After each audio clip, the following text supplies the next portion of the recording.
السلام علیکم۔ آج کی ایپیسوڈ پر لائک اور کامنٹ ضرور کریں۔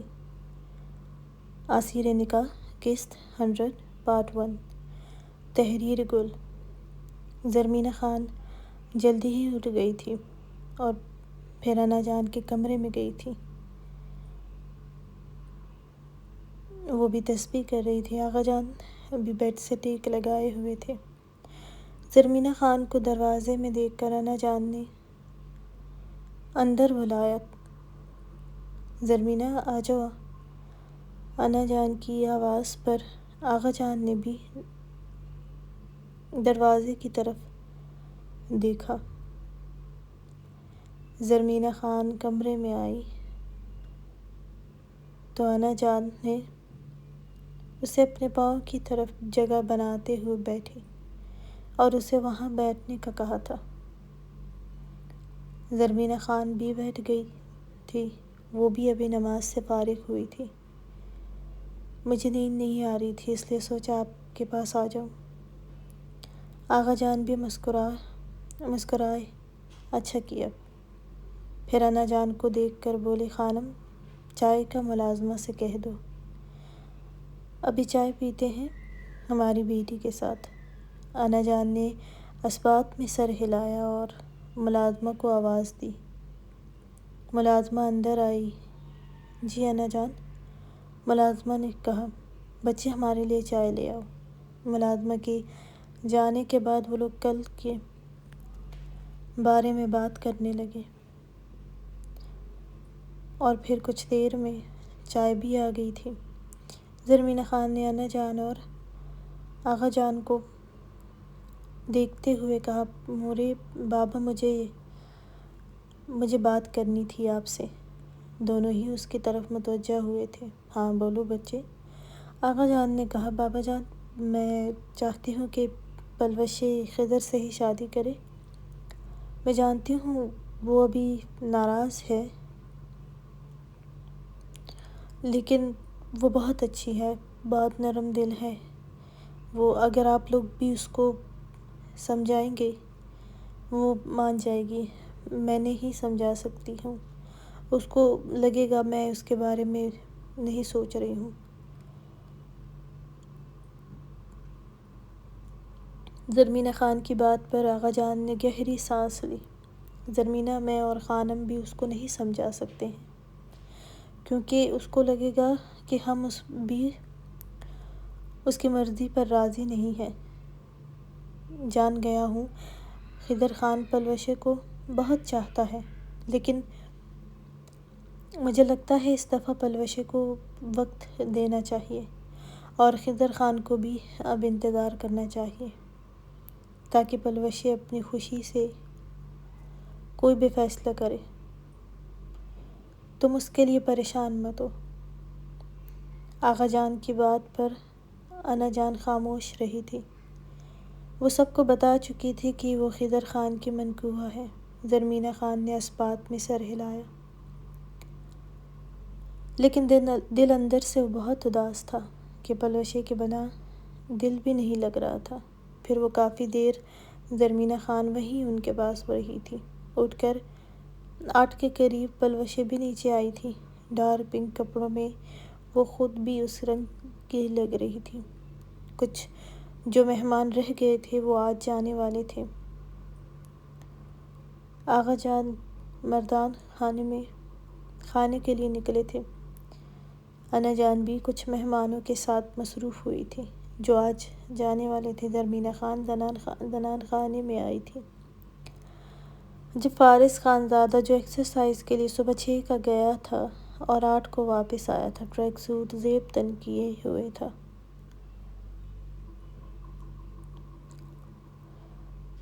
پسینے سے تر بال ماتھے پر بکھر کر چپک گئے تھے۔ کانوں میں ہیڈ فونز، ایئر پوڈ لگائے ہوئے تھا۔ وہ زنان خانے میں آیا۔ ٹشو باکس سے ٹشو نکال کر وہ اپنا چہرہ اور گردن صاف کرنے لگا تھا۔ زرمینہ خان اس کو دیکھ رہی تھی۔ فارس خان زادہ کی نظر بھی ان پر پڑی۔ زرمینہ خان مسکرائی تھی۔ فارس بھی مسکراتے ہوئے ان کے قریب آیا تھا۔ پھپھو آپ یہاں اکیلی کیوں بیٹھی ہیں؟ انا جان کہاں ہے؟ زرمینہ خان نے مسکراتے ہوئے کہا۔ میں کچھ دیر ہوئی ہے یہاں آئی ہوں۔ انا جان مہمانوں کے ساتھ ہے، اس لیے مجھے کچھ دیر یہاں بیٹھنا تھا۔ فارس خان زادہ نے بھی مسکراتے ہوئے اس بات میں سر ہلایا۔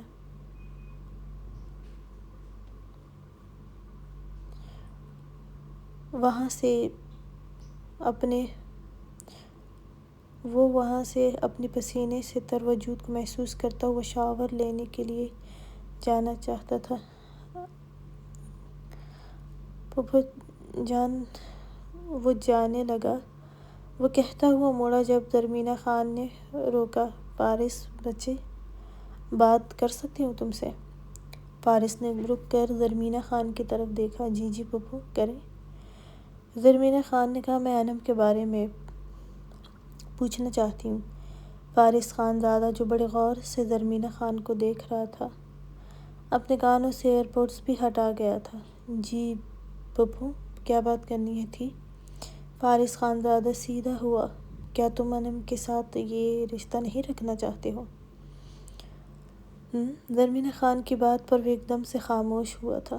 زرمینہ خان اس کو خاموش دیکھ کر پھر بولی، اگر نہیں چاہتے ہو یہ رشتہ تو پھر مجھے بتا دو، میں اس کو سمجھا دوں گی۔ لیکن ہاں، وہ اس رشتے کو ختم نہیں کرنا چاہتی ہے، پر یہاں مجھے اس کی نہیں تمہاری مرضی جاننی ہے، تاکہ میں اس کو روک دوں، کچھ وقت اس کو بھی دوں، اور پھر بنا کسی بدمزگی کے تم اسے چھوڑ دینا۔ زرمینہ خان کی اس بات پر فارس نے چونک کر ان کی طرف دیکھا تھا۔ وہ مسکرائی تھی۔ فارس نے گہری سانس لی۔ ابھی وہ کوئی جواب دیتا کہ پلوشیں آئی۔ مورے، آپ آ جائیں، ناشتہ لگوا چکی ہوں، انا جان بلا رہی ہیں آپ کو۔ پلوشیں کی آواز پر زرمینہ خان نے اس کی طرف دیکھا۔ ہاں بچے، آتی ہوں۔ پھر فارس کی طرف دیکھا تھا۔ پھپھو، میں نے کبھی بھی اس کو چھوڑنے کا نہیں کہا ہے، اور نہ چھوڑوں گا۔ چھوڑنے کا خضر ادا نے شرط رکھی تھی۔ اگر مجھے چھوڑنا ہی ہوتا تو میں 6 ماہ انتظار نہیں کرتا، لیکن شادی جب ہماری بہن کی ہوگی تب ہی میں کروں گا۔ فارس نے پلوشیں کی طرف دیکھا۔ پلوشیں ایک دم ساکت ہوئی تھی۔ مجھے لگتا ہے کہ خضر ادا کو اگر اپنی بہن کی فکر ہے تو مجھے بھی ہے۔ ہماری پیاری سی خاندادی کی فکر ہے ہمیں۔ اب انم کو میں نے چھوڑنے کا نہیں کہا تھا۔ خضر ادا نے چاہے غصے میں کہا تھا، لیکن انم تو غصے میں نہیں تھی نا۔ فارس کی بات پر زرمینہ خان نے اس بات میں سر ہلایا۔ پلوشیں سے اب کچھ بولا ہی نہیں گیا تھا۔ خیر، آپ پریشان مت ہو اپنی بیٹی کے لیے، اس بیوقوف کو بھی کچھ سمجھنے کا وقت دے۔ فارس خان زادہ نے صاف انکار نہیں کیا تھا، اور نہ ہی اس کی باتوں سے لگ رہا تھا کہ وہ انم کو چھوڑنے کا ارادہ رکھتا ہے۔ وہ بس اب پلوشیں کی خوشی چاہتا تھا۔ فارس وہاں سے گیا تھا۔ زرمینہ خان کا دل کچھ ہلکا ہوا تھا فارس کی باتوں پر۔ چلو پلوشیں، زرمینہ خان کمرے میں گئی جہاں سارے مہمانوں کے لیے ناشتے کا انتظام کیا گیا تھا، لیکن پلوشیں کچھ پریشان ہوئی تھی فارس کی وجہ سے۔ وہ گہری سانس لے کر رہ گئی تھی۔ خلیفہ خان شاہ نواز خان زادہ کے پورشن میں ہی رکا تھا، اس لیے وہ بھی جلدی ہی جاگ گیا تھا، اور اب وہ تیار ہوا تھا۔ اس کو اب شاہ نواز خان زادہ کا انتظار تھا کہ وہ کب تک آتا ہے۔ یہاں سب لڑکوں کو معلوم تھا کہ وہ لوگ آج کیا کرنے والے تھے۔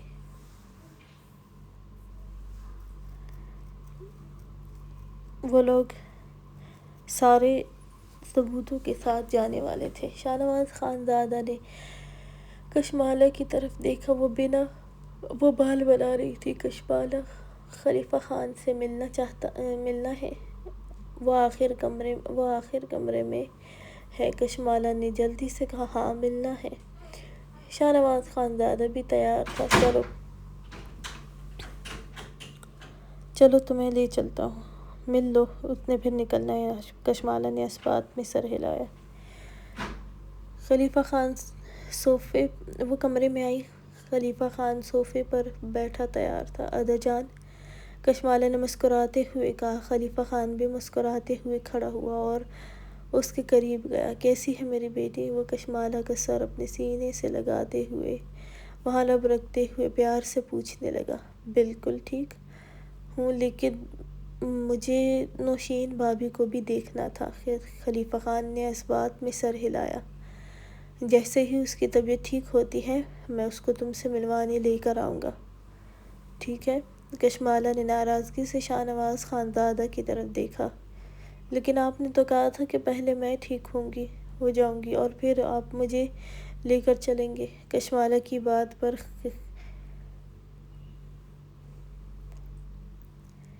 خلیفہ خان نے نظریں چرائی تھیں اور شاہ نواز خانزادہ نے گھور کر اس کے چہرے کو دیکھا تھا۔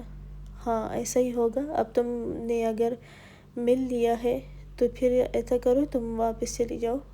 خلیفہ ابھی ناشتہ کرے گا، پھر ہم نے نکلنا ہے۔ وہ کچھ سخت لہجے میں بولا تھا۔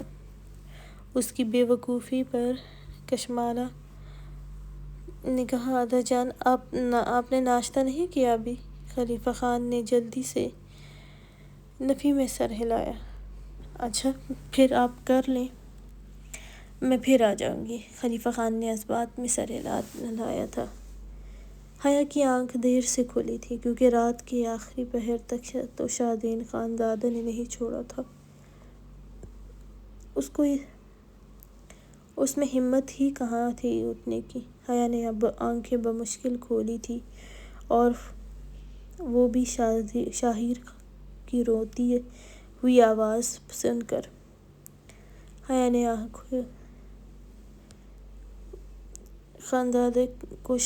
شاہزین خانزادہ نے اپنے گود میں اٹھاتے ہی اس کو چپ کروانے کی کوشش کر رہا تھا، لیکن وہ چپ نہیں ہو رہا تھا۔ حیا کی نیند سے آنکھیں سرخ تھیں، لیکن وہ بیڈ سے دوسری طرف بیٹھے شاہزین خانزادہ کو دیکھ کر بولی، آپ مجھے دیں اس کو۔ حیا کی آواز سن کر شاہزین خانزادہ نے اس کی نیند سے سرخ آنکھوں کو دیکھا۔ سوری میری جان، لیکن یہ شاید تمہیں مانگ رہا تھا۔ حیا نے اس بات میں سر ہلایا اور شاہزین خانزادہ کو اپنے ساتھ لگائی کمفرٹر میں لیا۔ سامنے ہی شاہزین خانزادہ بیٹھا تھا۔ وہ شاور لے کر فریش ہوا تھا۔ کچھ دیر میں شاہیر خانزادہ بھی چپ ہوا تھا اور سو بھی گیا تھا، لیکن اب حیا نے اٹھنا بہتر سمجھا۔ حویلی میں اب بھی مہمان تھے۔ وہ شاور لے کر تیار ہوئی اور بالوں کو کیچر میں جکڑا تھا۔ شاہزین خانزادہ پہلے ہی نکل چکا تھا۔ شاہ نواز خانزادہ کو فون آیا تھا۔ اس کو حویلی سے مہمان بھی چلے گئے تھے اور 12 کے قریب خضر خان بھی تیار ہو کر نیچے آیا تھا۔ وہ ابھی خلیفہ خان کے پاس تھا۔ زنان خانے میں فضیلت اور زرمینہ خان بھی تیار تھیں۔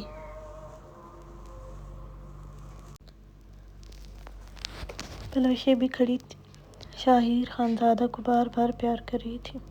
خضر خان نے گہری سانس لی تھی۔ اس نے ابھی خضر خان کو نہیں دیکھا تھا شاید۔ مسکرا کر فضیلت کو بھی دکھا رہی تھی اور خود بھی اس کے ساتھ لگی ہوئی تھی۔ خضر خان نے سلام کیا۔ اس کی آواز پر پلوشی کی مسکراہٹ سمٹی تھی، لیکن اس نے سر اوپر نہیں کیا تھا۔ آغا جان، شاہ نواز خانزادہ اور اجمیر فارس شامیر خانزادہ وہاں سب موجود تھے۔ میر خانزادہ بھی تھا کیونکہ زرمینہ خان ابھی جانے والی تھی، اس لیے خضر خان نے ایک نظر پھر پلوشی کے ساکت چہرے پر ڈالی اور زرمینہ خان کو پھر جلدی انا جان نے نم لہجے میں کہا، چاہتی تھی کہ اب بھی وہ جائے یہاں سے، لیکن خیر جانا تو تھا ہی۔ انم گھر میں تھی۔ آپ اداس نہیں ہو، بہت جلد پھر بھیج دوں گا مورے کو۔ خضر خان نے انا جان کو دیکھ کر مدھم سا مسکراتے ہوئے کہا تھا، ارے بچے، بھیجنا نہیں ہے بلکہ خود لے کر آنا ہے۔ کیا اب یہاں سے جانے کے بعد پھر دوبارہ آنے کا ارادہ نہیں ہے تمہارا؟ ہاں، انا جان نے اداسی سے کہا تھا۔ خضر خان نے کچھ نہیں کہا کیونکہ اس کا ایسا ہی کرنے کا ارادہ تھا۔ بار بار اس کو دور سے دیکھ کر اپنا دل جلانے سے بہتر تھا کہ اپنی سزا ختم ہونے کا انتظار کرے۔ نہیں، وہ ضرور آئے گا خانم، پریشان مت ہو۔ خضر خان کی خاموشی پر آغا جان نے کہا۔ خضر نے کہا، مجھے آپ سب سے بات کرنی ہے۔ آغا جان نے مسکراتے ہوئے کہا، ہاں بولو۔ خضر خان کچھ لمحے خاموشی کے بعد کہا، مجھے انم اور فضیلت کو فارس اور ازمیر کے ساتھ رخصت کرنے میں کوئی اعتراض نہیں ہے۔ ہم میں طلاق نہیں ہوتی، میں جانتا ہوں میرا رویہ ٹھیک نہیں تھا، اس کے لیے میں معذرت کرتا ہوں، لیکن ہاں، فضیلت اور انم ان دونوں کی امانت ہے۔ جب بھی آپ کا دل چاہے میں رخصت کر دوں گا، اور اگر نہ بھی کرنا چاہے، چھوڑنا چاہے تو بھی مجھے کوئی مسئلہ نہیں ہوگا، اور نہ ہی کسی سے کوئی گلہ ہوگا۔ سب نے ساکت ہوئے تھے۔ خضر خان کی بات پر پلوش چہرے پر مسکراہٹ تھی۔ نظر زرمینہ خان پر جمی تھی اور وہ بھی نم آنکھوں سے مسکرائی تھی۔ انا جان نے بھی آنسو بہاتے ہوئے فارس کی طرف دیکھا تھا۔ وہ کچھ زیادہ ناراض تھا۔ خضر خان سے فارس نے نظریں جھکائی تھی۔ خضر خان نے پھر شاہنواز خانزادہ کی طرف دیکھا، تمہاری بہن میری امانت ہے، میں بھی انتظار کروں گا کہ مجھ سے رخصتی کے لیے مان جائے، چاہے اس میں 5 سال ہی کیوں نہ لگ جائے، لیکن میں طلاق نہیں دوں گا۔ میں انتظار کر سکتا ہوں لیکن چھوڑ نہیں سکتا ہوں۔ اور پھر وہ کھڑا ہوا تھا۔ سب کھڑے ہوئے تھے۔ ازمیر فضیلت کو گھور رہا تھا کیونکہ وہ رات کو اس سے ملنے جو نہیں آئی تھی۔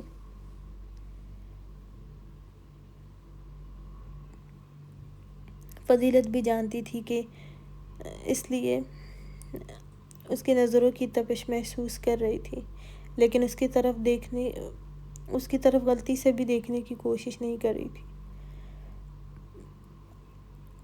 آغا جان خضر خان کے گلے ملا تھا اور مسکراتے ہوئے اس کے کان کے قریب بولے، میری پوتی بہت اچھی ہے، تمہاری طرح ظالم بے حس پتھر نہیں ہے، 5 سال کا انتظار نہیں کروائے گی۔ خضر خان کے لبوں پر بھی ہلکی سی مسکراہٹ آئی تھی۔ آپ کی پوتی نے میری اتنی تعریف کی آپ سے، تو کیا یہ نہیں بتایا؟ آپ کی پوتی نے ہی 5 سال کی سزا سنائی ہے مجھے، وہ بھی بولا تھا۔ آغا جان ہنسے۔ وہ سب ان کو ہی دیکھ رہے تھے جو پتہ نہیں کیوں ہنس رہے تھے، اور پھر شاہنواز خانزادہ نے بھی اسے گلے لگایا تھا۔ سب سے ملنے کے بعد حیا کو مسکراتے دیکھ کر اس کے اور کشمالہ کے سر پر ہاتھ رکھا تھا۔ پلوشے سر جھکائے شاہیر خانزادہ کو گود میں لیے کھڑی تھی۔ خضر خان اس کو ایک نظر دیکھ کر رہ گیا، اور پھر وہ لوگ حویلی سے نکلے تھے۔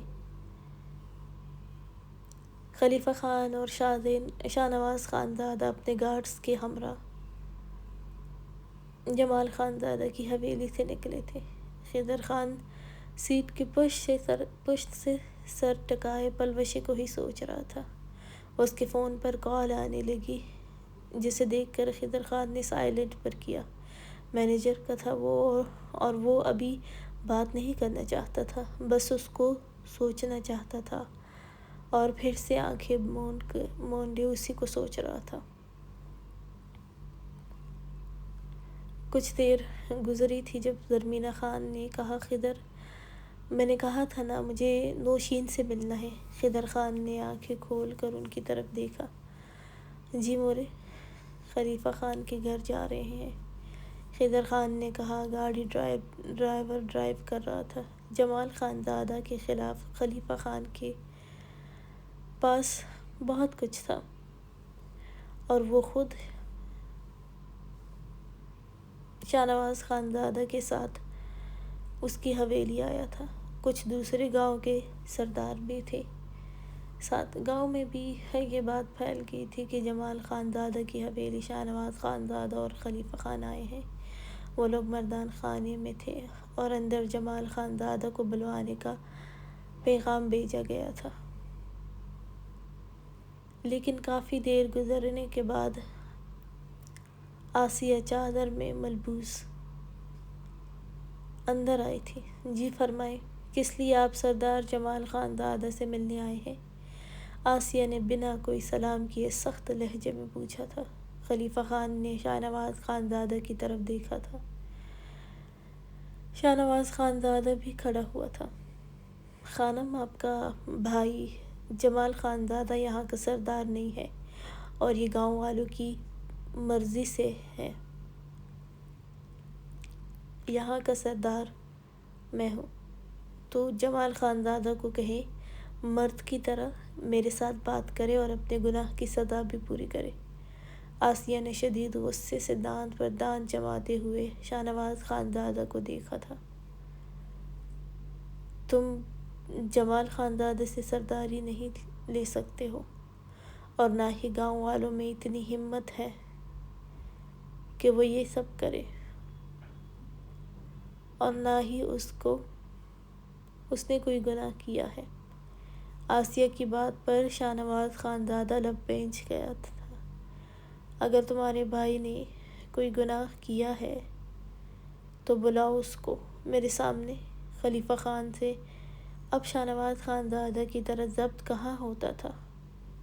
تمہارے بھائی نے اس گاؤں کی کچھ لڑکیوں کو شہر بھجوایا ہے اور ان کا پتہ نہیں تھا، ان کے گھر والوں نے مجھے بتایا ہے۔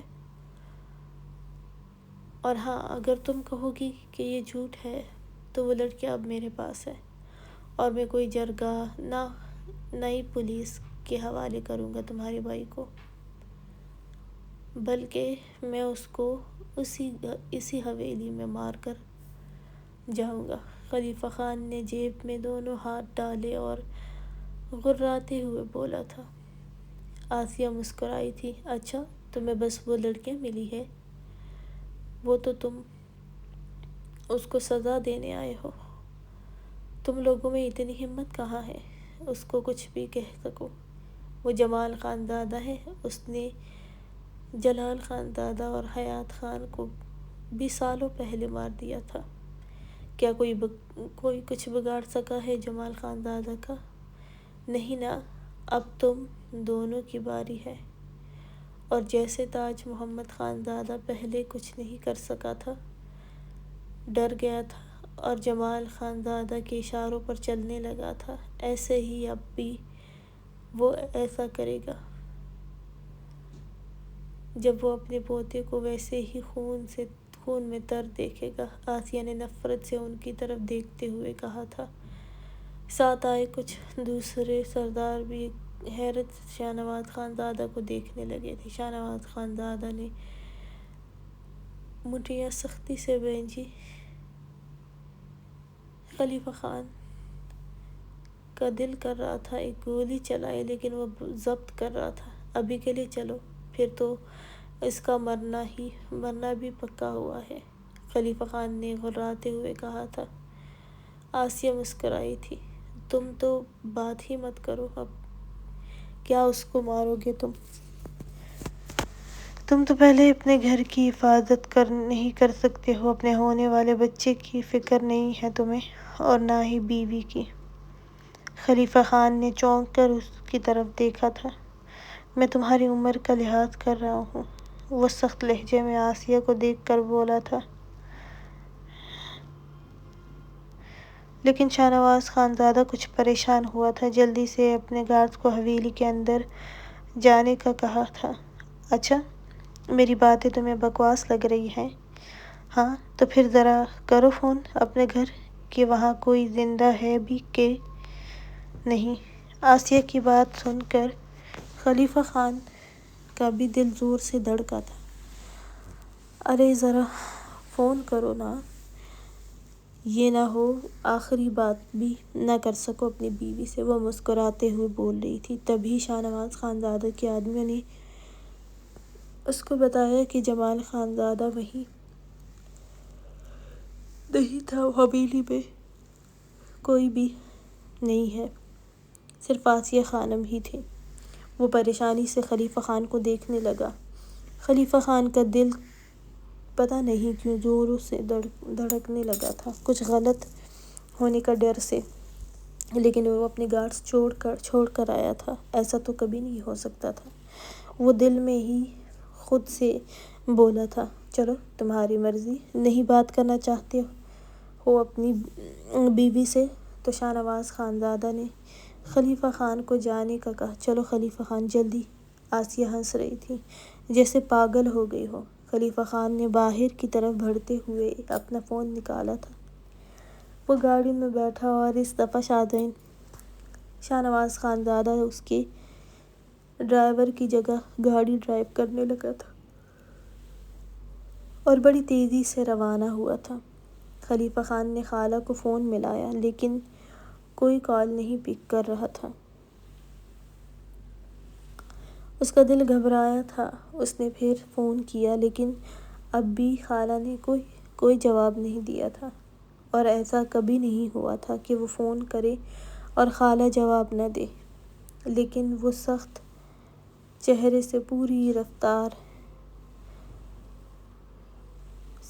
سے گاڑی چلا رہا تھا۔ خلیفہ خان نے اپنے ڈرائیور کو فون کیا لیکن وہ بھی نہیں اٹھا رہا تھا۔ اب خلیفہ خان کا دل زور سے دھڑکنے لگا تھا۔ شاہ نواز خانزادہ نے، شاہ نواز پلیز جلدی کرو، کوئی فون نہیں اٹھا رہا ہے۔ شاہ نواز خانزادہ نے کوئی جواب نہیں دیا۔ تم خضر خان کو فون کرو، وہ بھی تمہارے گھر جانے والا تھا۔ شاہ نواز خانزادہ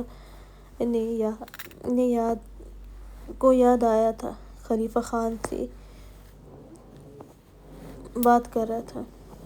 خلیفہ خان نے جلدی سے خضر خان کو فون کیا تھا لیکن وہ تو سائلنٹ پر کر چکا تھا۔ وہی لوگ ابھی 1 گھنٹہ اور لگنا تھا خلیفہ خان کے گھر جانے میں۔ خضر خان کا فون سائیڈ پر بج رہا تھا لیکن وہ آنکھیں بند کیے ہوئے تھا۔ خلیفہ خان نے پریشانی سے بالوں میں ہاتھ پھیرا تھا۔ نہیں، وہ بھی جواب نہیں دے رہا ہے۔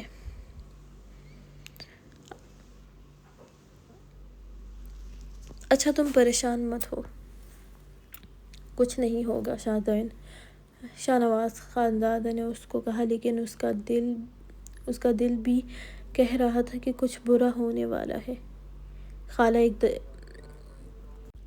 خالہ ایک کے قریب نوشین کو چپ دیکھ کر بولی، کیا سوچ رہی ہو؟ نوشین نے نفی میں سر ہلایا، بس سوچ رہی ہوں وہ مجھ سے اپنی ناراضگی پتہ نہیں کب ختم کریں گے۔ خالہ مسکرائی تھی، پریشان مت ہو، بس اس کا بچہ پیدا ہونے دو، پھر خود ہی ٹھیک ہو جائے گا، اور جاتے ہوئے مجھے تمہارا خیال رکھنے کا بول کر گیا تھا۔ نوشین کچھ بولتی کہ ان کو باہر کچھ ہلچل محسوس ہوئی تھی۔ خالہ نے داخلی دروازے کی طرف دیکھا، لگتا ہے وہ آ چکا ہے اور شاید کسی کی شامت آئی ہے۔ خالہ نے مسکراتے ہوئے کہا تھا۔ نوشین نے منہ بنایا تھا، تبھی داخلی دروازہ ایک زوردار جھٹکے سے کھلا تھا۔ خالہ اور نوشین دونوں نے حیرت سے دروازے کی طرف دیکھا تھا، لیکن نوشین کا رنگ اڑا تھا۔ سامنے ہی داؤد خانزادہ اور جمال خانزادہ کھڑے تھے۔ خالہ نے غصے سے کہا، یہ کیا کر رہے ہیں آپ؟ کون ہیں آپ؟ نوشین کھڑی ہوئی تھی۔ منہ بند کرو ورنہ جان سے مار دوں گا تمہیں بھی، جمال خان زادہ نے دھاڑتے ہوئے کہا۔ خالہ ایک دم سے گھبرائی تھی۔ جمال خان زادہ نے نوشین کو دیکھا اور غصے سے داؤد خان زادہ کی طرف دیکھا تھا۔ تو یہ بات تھی، اس لیے تم نے اس کو اپنے پاس اتنے مہینے چھپا کر رکھا تھا، ہاں؟ اور مجھ سے بہانے کرتے رہے ہو، ہاں؟ وہ داؤد خان زادہ کو دیکھ کر غراتے ہوئے بولا تھا۔ ادا جان، آپ نوشین سے پیپر سائن کروا دیں، پھر چلتے ہیں۔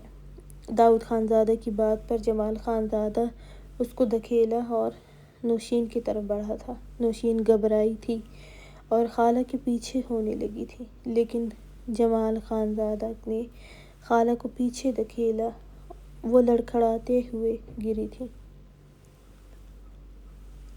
اور نوشین کو بالوں سے پکڑا تھا، اتنی سختی سے کہ نوشین کے منہ سے چیخ نکلی تھی۔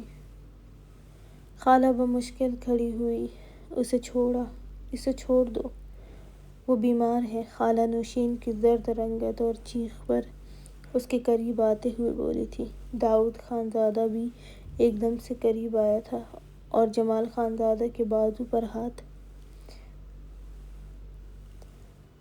ادا جان، میں نے نوشین کو کوئی تکلیف نہیں دیں گے، صرف سائن کروائیں گے۔ نوشین کی آنکھوں سے بے اختیار آنسو نکلے تھے، اسے لگا تھا کہ اب وہ بچ نہیں سکے گی۔ جمال خان زادہ نے شدید غصے سے داؤد خان زادہ کو دیکھا۔ میں اس کے شوہر کو نہ چھوڑوں اور یہ تمہاری گندی اولاد اس کی نسل بڑھانے چلی ہے، ہاں؟ تم نے یہ بات مجھ سے چھپائی تھی، لیکن آج میں اس کو بھی اور خلیفہ خان کی نسل دونوں کو ختم کروں گا۔ ہمت کیسے ہوئی تمہاری مجھ سے جھوٹ بولنے پر، ہاں؟ میرے ٹکڑوں پر پلتے رہے ہو، ایک بے غیرت انسان کی طرح دور چھپ گئے تھے اور اپنی جائیداد اس چھوٹے خاندان سے پیدا ہونے والی کے نام کر چکے ہو، ہاں؟ جمال خان زادہ نے اس کو بالوں سے زور سے جھٹکا دیا تھا۔ نوشین چیخی تھی، تایا جان، چھوڑ دیں، جہاں آپ کہیں گے میں سائن کر دوں گی۔ نوشین نے روتے ہوئے اس کے سامنے کہا تھا، وہ تو تم ہر حال میں ہی کرو گی، لیکن اب تم میرے خاندان کے قابل نہیں ہو اور نہ ہی زندہ رہنے کے قابل ہو تم۔ تو صرف سائن نہیں چاہیے مجھے، تمہاری سانسیں بھی بند کروں گا تاکہ جمال خان زادہ کو کوئی بے غیرت نہ کہے۔ جمال خان زادہ نے آنکھوں میں نفی میں سر ہلاتے ہوئے دانت پیستے ہوئے کہا تھا، میں نہیں، پلیز تایا جان، نوشین نے روتے ہوئے منت کی تھی، مجھے کچھ مت کہیں پلیز، خلیفہ خان۔ نوشین تڑپتے ہوئے روتے ہوئے اس کا نام منہ سے نکلا تھا، جسے سن کر جمال خان زادہ نے پسٹل نکالا اور نوشین پر تان لیا تھا۔ داؤد خان زادہ اور خالہ دونوں کا رنگ اڑا تھا۔ خلیفہ خان یاد آ رہا ہے تمہیں؟ لگتا ہے وہ تمہیں بچا لے گا، وہ کچھ نہیں کر سکتا ہے۔ آج میں اس کو تڑپتے ہوئے دیکھوں گا، میرے خلاف چل رہا ہے نا، مجھے بہت نقصان دیا ہے، اب دیکھوں گا۔ داؤد خان زادہ نے نوشین کے سامنے آتے ہوئے جمال خان زادہ کو دیکھا۔ ادا جان، بہت ہو گیا، میں نے کہا نا، نوشین سے سائن لیں اور چلے جائیں یہاں سے۔ میں آپ کو اسی شرط پر یہاں لے کر آیا تھا، آپ نے وعدہ کیا تھا کہ آپ نوشین کو کوئی نقصان نہیں دیں گے، ہماری دشمنی خلیفہ خان سے ہے تو اس کو ہی ختم کر دیں۔ داؤد خان زادہ نے بھی غراتے ہوئے کہا تھا۔ جمال خان زادہ نے گھور کر اس کو دیکھا تھا، داؤد، تم بیچ میں مت آؤ، یہ نہ ہو تم بھی میرے ہاتھوں ختم ہو جاؤ، آخری دفعہ کہہ رہا ہوں، ہٹاؤ۔ داؤد خان زادہ نے نوشین کا نوشین کا ہاتھ پکڑا۔ نوشین تم پیپر سائن کرو اور یہاں سے جاؤ جلدی۔ نوشین نے گہری سانس لیتے ہوئے دیکھ کر کہا تھا۔ نوشین کچھ کرتی کہ جمال خانزادہ نے داؤد خانزادہ کے ہاتھ نوشین کے ہاتھ چھڑوایا اور دور دھکیلا تھا۔ نوشین کو پہلے تمہیں دیکھتا ہوں، جمال خانزادہ نے کہا۔ نوشین زمین پر زور سے لگی تھی، وہ چلائی تھی، اس کو اپنے وجود میں درد کی ایک لہر دوڑتی ہوئی محسوس ہوئی تھی۔ خالہ نے ایک دم سے اس کے قریب ہوئی۔ میری بچی، اس کے چیختے ہوئے دیکھ کر خود بھی رونے لگی تھی۔ تم جانور ہو، اس حالت میں تم نے۔ خالہ نے نوشین کا ہاتھ اپنے ہاتھ میں لیا۔ داؤد خانزادہ نے نوشین کو تڑپتے دیکھ کر ایک زوردار مکہ جمال خانزادہ کو مارا تھا کہ وہ پیچھے گرا تھا۔ داؤد خانزادہ نے اس کے پاس بیٹھا تھا اور اسے اٹھانے لگا۔ اس کو ہاسپٹل لے کر جانا ہے ابھی۔ وہ نوشین کو اٹھاتا کہ جمال خانزادہ کے گارڈز نے داؤد خانزادہ کو پکڑا تھا۔ جمال خانزادہ کسی زخمی جانور کی طرح اس کو مارنے لگا۔ آدا جان، خدا کے لیے میری بیٹی کو ہاسپٹل لے کر جانا ہے۔ میں نے آپ کی ہر بات مانی ہے۔ داؤد خانزادہ نوشین کو تڑپ کر روتے ہوئے دیکھ کر منت بھرے لہجے میں بولا تھا۔ لیکن جمال خانزادہ کو تو جیسے آگ لگی تھی۔ اس نے داؤد خانزادہ کے سینے پر گولیاں چلائیں اور ایک دم وہ خاموش ہوا تھا۔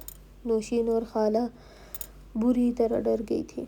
نوشین نے داؤد خانزادہ کو خون سے لت پت زمین پر بے سدھ گرتے ہوئے دیکھا تھا۔ خالہ بھی چلائی تھی، خدا کا واسطہ ہے اس کو کچھ مت کہنا۔ خالہ نے جمال خانزادہ کے سامنے ہاتھ جوڑے تھے کیونکہ وہ اب نوشین کی طرف خون آشام نظروں سے ہی دیکھ رہا تھا۔ یہاں پر کوئی نہیں بچے گا، سمجھی تم؟ تمہاری بہن نے ہی حیات خان کی بیٹی کو بچایا تھا۔ جمال خانزادہ کو خالہ کو دیکھ کر یاد آیا تھا۔ خضر خان خلیفہ خان کے گھر پہنچ کر حیرت سے گاڑی روکنے کا کہا تھا کیونکہ دروازے پر کوئی گارڈز نہیں تھے، نہ ہی دروازہ بند تھا۔ اس نے کچھ سوچ کر زرینہ خان کو دیکھا۔ مورے آپ بیٹھے، میں گارڈ سے بات کرتا ہوں۔ زرینہ خان نے اس بات میں سر ہلایا۔ خضر خان گاڑی سے نکلا، اس کے گارڈز بھی اس کے ساتھ نکلے تھے۔ خضر خان دروازے کی طرف جانے کا اشارہ کیا تھا۔ اس کے گارڈ دروازے کے قریب گئے اور دروازہ کھولا۔ خضر خان بھی ان کے پیچھے اندر گیا تھا، لیکن پورا گھر اور اتنا بڑا لان مردان خانے کا حصہ خالی تھا، ایک گارڈ بھی نہیں تھا۔ خضر خان کو کچھ غلط ہونے کا احساس ہوا۔ داخلی دروازہ بہت آگے تھا۔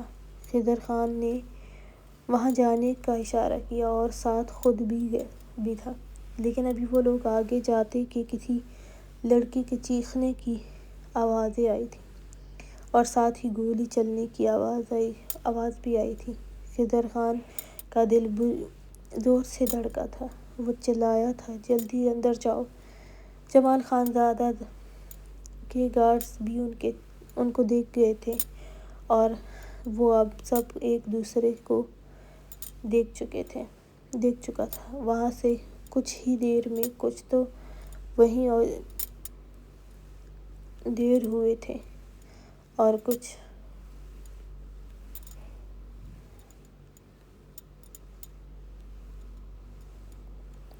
وہ اندر سے فائر کرنے لگے۔ جمال خانزادہ بری طرح گھبرایا تھا کہ وہ تو سارے انتظام کر کے آیا تھا، پھر وہ کیسے آ گیا تھا۔ اس نے باہر کی طرف جانے کی بجائے کچن کی طرف گیا تھا۔ وہ جانتا تھا کہ یہاں سے کیسے نکلنا ہے۔ جمال خانزادہ کے ساتھ بھاگ گئے تھے کچھ ملازم اس کے۔ نوشین کا پورا وجود پسینے سے تر تھا اور درد و شدت ہو رہا تھا۔ اسے لگا اس کی جان نکل رہی تھی۔ خالہ کا ساکت وجود اس کے ساتھ ہی بڑھا تھا۔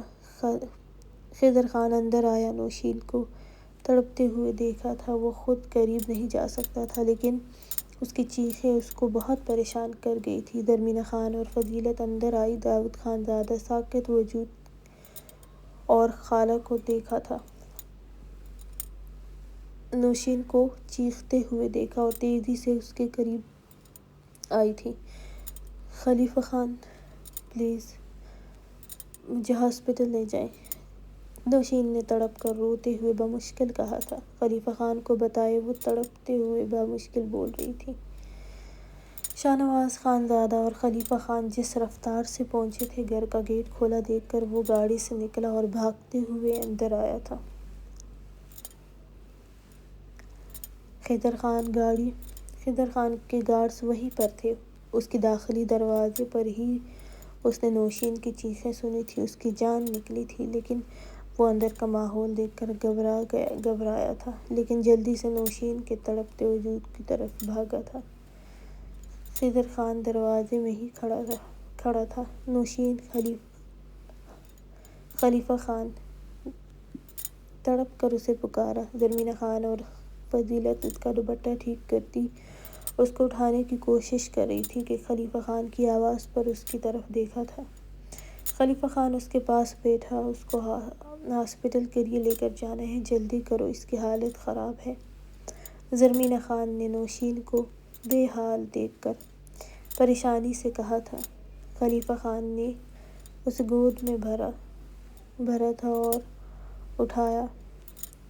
نوشین نے اس کی شرٹ اپنی مٹھیوں میں جکڑی۔ خلیفہ خان، بہت درد ہے، وہ تڑپتے ہوئے بولی تھی۔ نوشین، میری جان، خلیفہ خان نے نم آواز میں کہا تھا اور گاڑی میں بیٹھا تھا۔ شاہ نواز، پلیز ہاسپٹل چلو۔ اس کے ساتھ درمینہ خان بھی بیٹھ گئی تھی۔ خلیفہ خان کا وجود بھی لرزنے لگا تھا۔ بہت درد ہو رہا ہے، نوشین روتے ہوئے بولی تھی۔ شاہ نواز خان زادہ، جلدی کرو، خلیفہ خان نے نوشین کے ہاتھ پر ہاتھ رکھتے ہوئے کہا تھا۔ نوشین کی چیخیں اس کو لرزنے پر مجبور کر گئی تھیں۔ اس کے پسینے سے تر چہرہ تھا، لیکن شاید اس سے زیادہ وہ برداشت نہیں کر پا رہی تھی۔ خلیفہ خان کی جان نکل